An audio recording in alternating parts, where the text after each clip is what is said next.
Mga guys, kumusta kayo? Happy Saturday.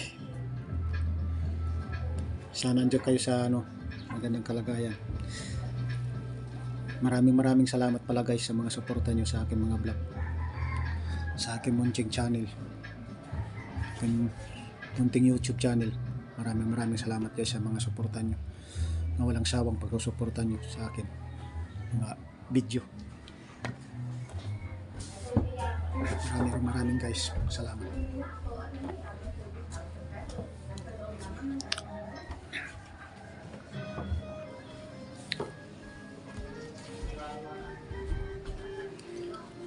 Siya nga pala guys, meron akong pakikita sa inyo. Lamang dagat. Ewan ko sa inyo kung anong tawag dito. Dito guys. Ito guys oh. Anong tawag sa inyo dito? Sa laman dagat. Meron pang kasamang hipon. Hipon na puti. Bigay sa akin ng anak niyan kanina umaga. O ngayon lang umaga. Kasi low tide. Nakuha niya doon sa laot. Kasi nag-area siya ng panghuli ng alimasag niya. Yung tawag dito sa aming panggal. Trap sa alimasag. Nakita niya. Kinuha. Sa ilalim ng dagat. Sarap ito guys. Pagka malaki, kasi laki nitong planggana, lapad. Pero kailangan pagkuha mo dito, pagdukot doon sa ilalim ng dagat. Kasi doon sa putik yan eh. Yung medyo maputik po, malambot na putik. Doon yan baon yan. Doon nakukuha yan sa medyo malambot. Pagka hindi mo na mabilis pagka hindi mo na hawakan kaagad, mabilis itong parang naglalaho, bigla nawawala. Parang hinahatak doon sa pailalim, putik. Pagka nagalaw mo yan. So kailangan maingat ka pag mo yan, pag hawak.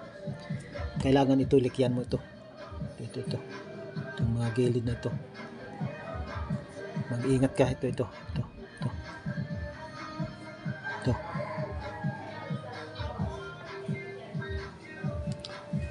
Yung maitim, kailangan maingat ka dyan. Pagka nasagi sa balat mo yan, papasok ang balat mo. Parang naluluto ang balat mo pagka nasagi sa balat mo yan. Madulas ito. Kasi naglalaway ito eh. Yun, lalaway. Mahaba ito. Ito ang kumakapit sa putik. Ito yun, mayroon pa nga mga putik-putik na konti. Yan ang kumakapit sa putik. Pagka hindi mo naabutan sa ibabaw yan, magkando na nakatago na sa ilalim ng putik. Pagka hinukay mo yan, abot sa siko mo, ang lalim. Bago mo makuha yan. Yan ang dyan. Laman dagat na yan.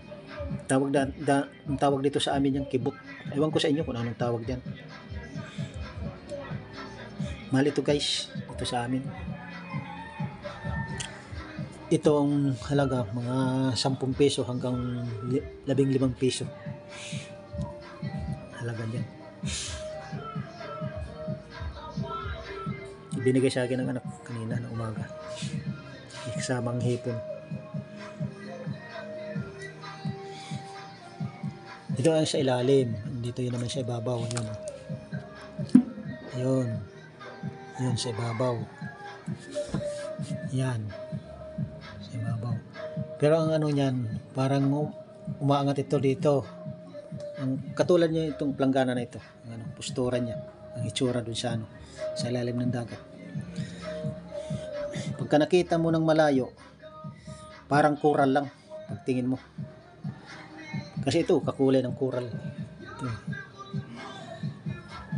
Pero pagka nalapitan mo na, malalaman mo na laman dagat pala ito.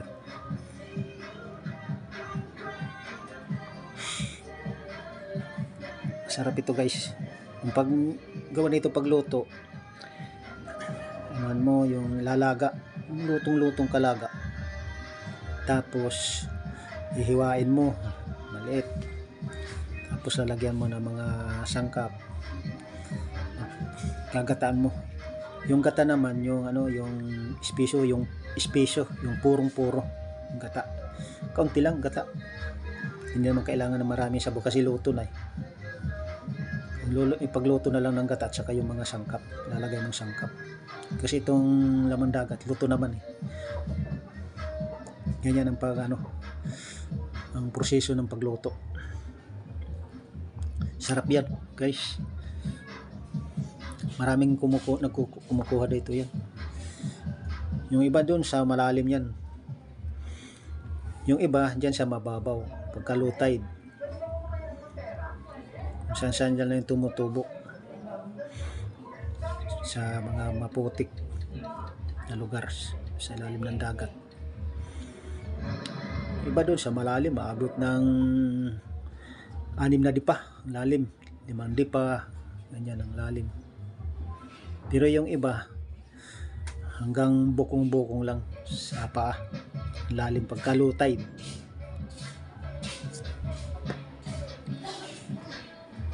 Hanggang dito na lang yung video natin guys. Abangan yung susunod yung video. Inuulit nyo guys, maraming salamat sa inyong mga suporta. Walang sawang pagsusuporta nyo sa ating mga vlog. Maraming salamat guys. Bye bye guys, love you.